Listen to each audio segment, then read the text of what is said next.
Good afternoon, Villa fans, and welcome to a match preview for St. Louis City versus Aston Villa in the second game of the US Tour.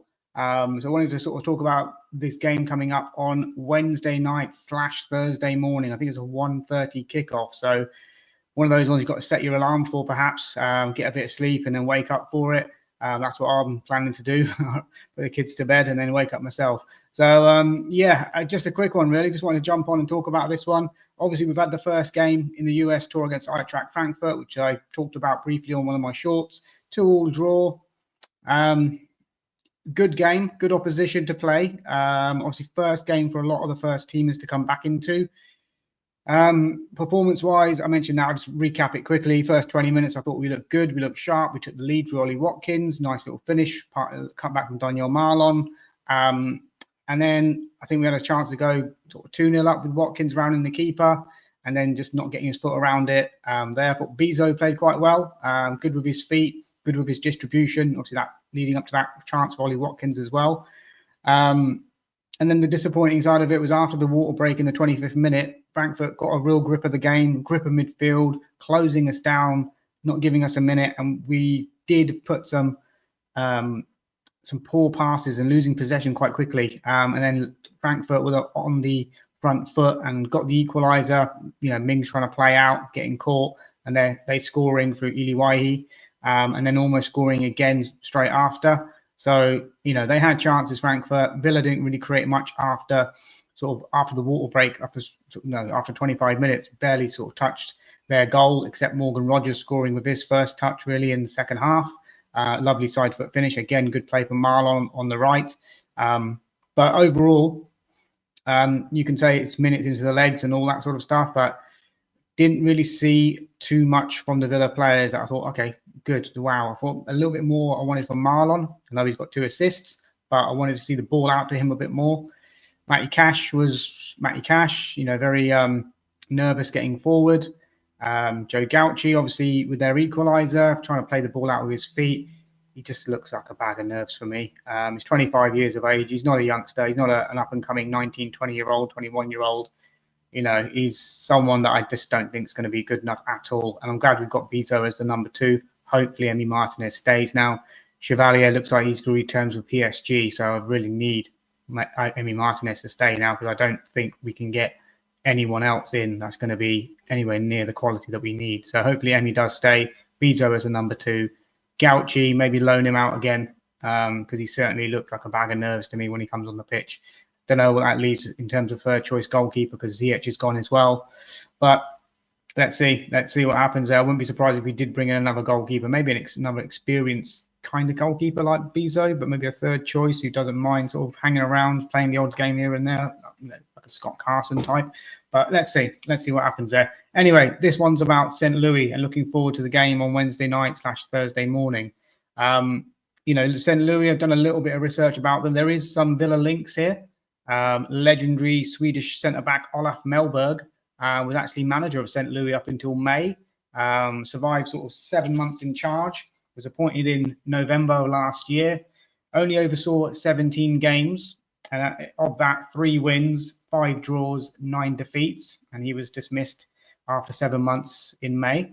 So Olaf Mellberg is your first Aston Villa link to St. Louis City. Hopefully, it would be nice if he was still there and we were playing him as if he was manager. They've since got an interim in charge, a guy called Critchley. I'm not sure if he's related to Neil Critchley, who we had in our sort of backroom staff, but Critchley in charge as an interim manager.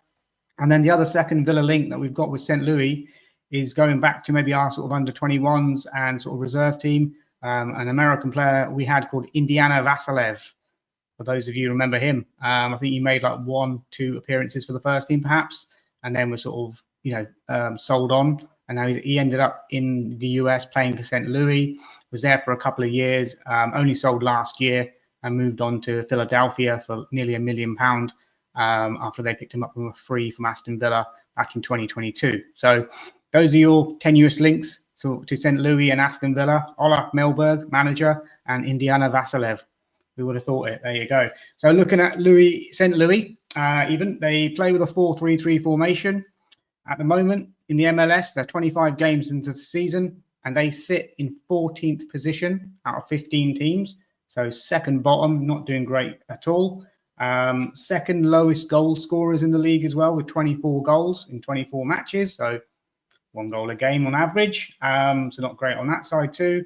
Last 5 game results have resulted in 4 defeats and 1 win in that 5-game sequence.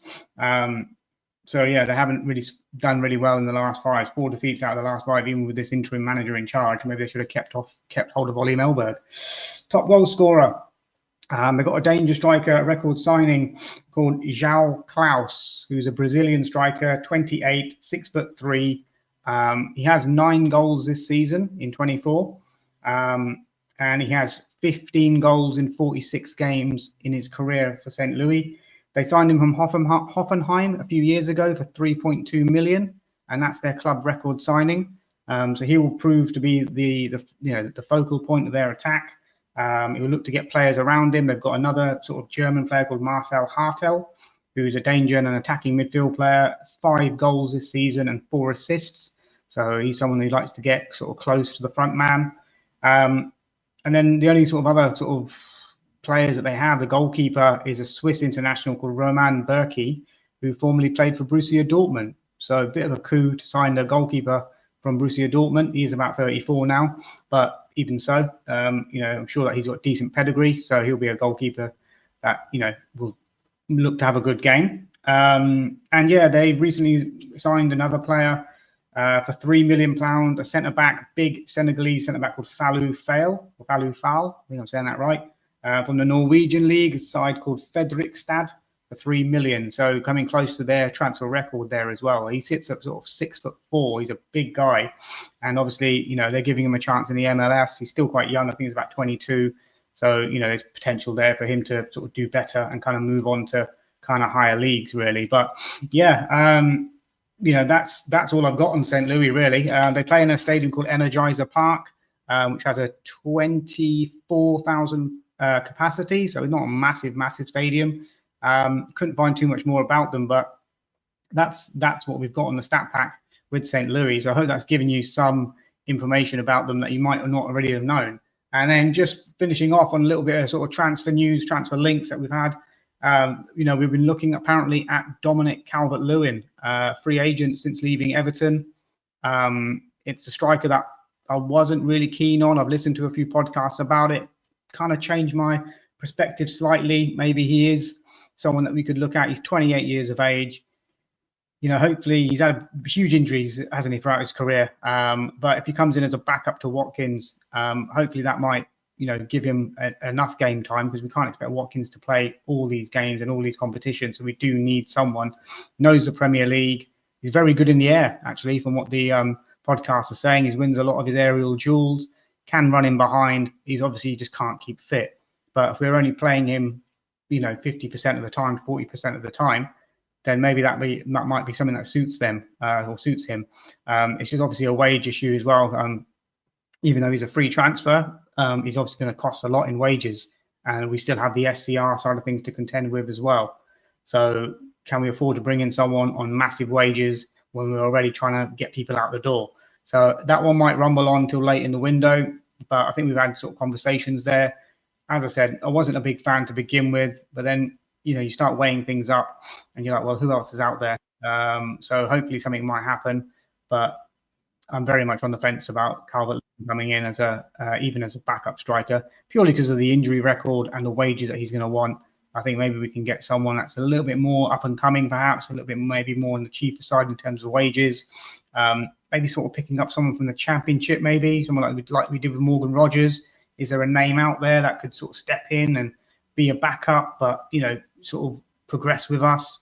Let me know in the comments. If there's anyone that you think realistically that could come in as a backup, and that's the important thing. Backup to Ollie Watkins, not playing regular minutes, but happy to learn the craft and get opportunities here and there, and still give us.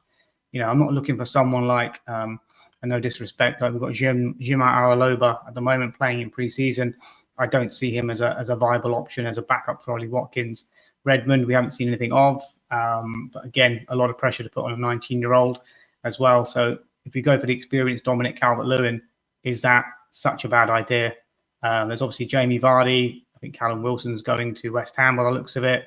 So there is that free agent market that is there. There's quite a few strikers that are available. But it's just about getting someone on the right kind of salary there, because if there are free transfers, ideally they want a big payday and a big signing on fee and a big wage.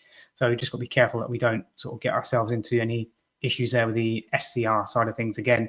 But guys, yeah, let me know your thoughts on that. That's all I can give you, sort of, 10 minutes on St. Louis, and obviously Dominic Calvert-Lewin links and things like that. But let me know your thoughts, guys. Also dug out this T-shirt from the bottom of the wardrobe. Didn't realise I still had it, but yeah, it's going back a few years, but I like that. So yeah, guys, let me know your thoughts. Transfer links. Who do you want to see in as a backup striker to Ollie? What are your thoughts on the Eintracht Frankfurt game? Obviously, we messed around with a 3 at the back. We didn't see that against Frankfurt. I'm personally not a fan of 3 at the back. I just don't think it would work in the way that Unai Emery wants to play. I think it would just be very much a back 5. I don't think we have the personnel to play the wing back system as it needs to be played if you're playing a back 3 for me. So I like to see it continue with a back 4 and kind of go from there, really. But guys, I'll leave it there. Please do like, subscribe, comment. Please do subscribe, because there's a lot of guys, people that listen to watch these podcasts that are not subscribed. I think like 90% of you guys. So just hit that like, hit that subscribe, help a Villa fan out, trying to grow the channel. And I'll be back at you as soon as some more transfer news breaks, or maybe the match reaction to St. Louis in the early hours of Thursday. Take care. Bye-bye.